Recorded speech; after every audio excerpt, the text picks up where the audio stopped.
You know, when we look at human history, we often see it as a series of separate, disconnected events.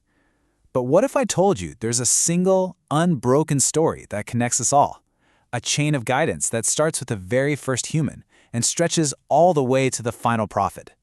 Let's dive into that incredible narrative.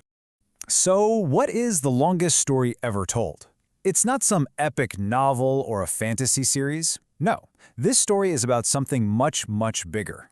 It's the continuous story of divine guidance sent to all of humanity in every era and every corner of the globe. So get this, tradition tells us the number of prophets God sent to guide us was a staggering 124,000. Think about that. Messengers, each carrying the same core message, sent to their people to remind them of their Creator. This scale is just immense. Now, out of that huge number, the Quran actually zooms in and names 25 of them. These are the figures whose stories are detailed for us, giving us a kind of blueprint of guidance, of struggle, and of just unwavering faith. And their stories are what we're going to focus on today. All right, so this brings us to our first big idea, this concept of an unbroken chain. And it's really important to get this. We're not talking about a bunch of random, separate stories. Think of it more like a relay race, with each prophet passing the same torch of truth down through the ages. In this timeline here, it lays it out perfectly. You've got Adam, right at the beginning. Then Noah, who kind of gives humanity a fresh start. Abraham, the great patriarch. Moses, who brings the law. Jesus, with his incredible miracles. And finally, Muhammad, who seals the whole thing. Each one is a critical link, passing the baton to the next. So where else would we start but at the very beginning? Let's talk about Adam, the first human being and the first prophet, and then Noah, the man who'd basically become the second father to us all. Adam's story is, in a way, our story. He's created as God's representative, placed in paradise with just one single rule. And, well, he breaks it. But here's the key part, the part that really matters. He doesn't despair. He immediately turns back to God and repents. That's the first repentance, a powerful lesson for all of us. Then, on earth, he becomes the first prophet, tasked with teaching his kids that simple core message: worship one God. But you know how things go. Over generations, people started to stray, and what's fascinating is how the first idol worship started. It wasn't out of hate for God. It actually came from a place of love, but it was misguided.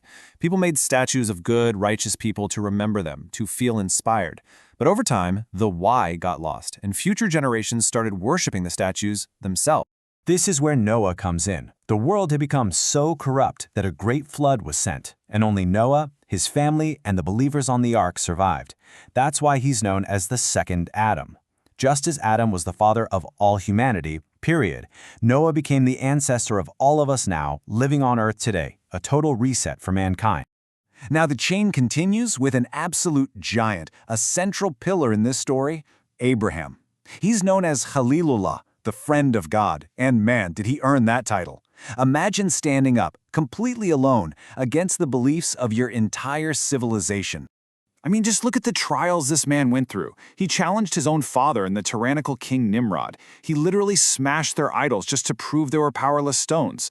For this, he was thrown into a massive fire, which by God's command miraculously became cool and safe for him. But his trials didn't stop there. He was commanded to leave his family in a desolate valley, and, in the ultimate test of faith, was asked to sacrifice his son. And this is where the story just takes your breath away. When Abraham told his son Ishmael about the divine command, look at this response. No fear, no argument, just complete submission from both father and son.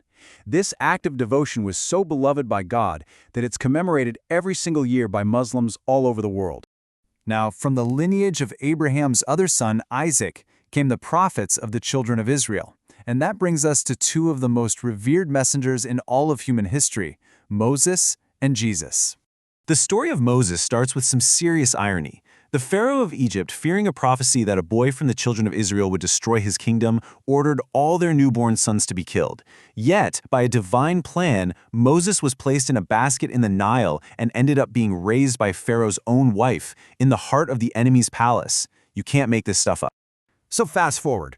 After years of struggle, Moses leads his people out of Egypt, but they get trapped, In front of them is the vast Red Sea, and behind them you can almost hear the chariots. Pharaoh's entire army is closing in for the kill. It was a completely impossible situation. And then, a miracle. On God's command, Moses strikes the sea with his staff, and the waters part, creating a dry path right through the heart of the ocean. Once they were safely across, the waters crashed back down, drowning Pharaoh and his entire army. A stunning display of divine power. Following Moses, the next major prophet to the children of Israel was Jesus, and his entire life was just filled with miracles. I mean, he spoke from the cradle to defend his mother Mary's honor. He fashioned birds from clay and brought them to life. He healed the blind and lepers, and in his most profound sign, he raised the dead, all by God's permission. But even with these clear signs, many rejected him and plotted his death. But their plan failed.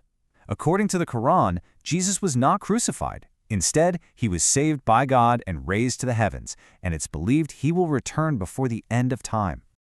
And that brings us to the final link in the chain, the last chapter in this long story of the prophets, the culmination of it all, the life and mission of the final messenger, Muhammad. You have to picture the scene. After Jesus was raised, nearly 6 centuries passed without a prophet. That's a long, long time. The world had largely fallen back into ignorance and darkness. Previous messages had been altered or forgotten, and humanity was desperately in need of guidance again. Into this world a man was born in Mecca, and for 40 years, long before receiving his first revelation, he became known by 2 titles, As-Sadiq, the truthful, and Al-Amin, the trustworthy. Even those who would later become his staunchest enemies testify to his impeccable character. Now, while previous prophets came with miracles for their specific time and place, like Moses' staff or Jesus' healing, the miracle given to Muhammad was different. It was the Quran, a book described as a living, eternal miracle meant for all people, for all time. A message that you can read, recite, and reflect upon forever. So after 23 years of persecution, struggle, and patience, he returned to his home city of Mecca as a victor.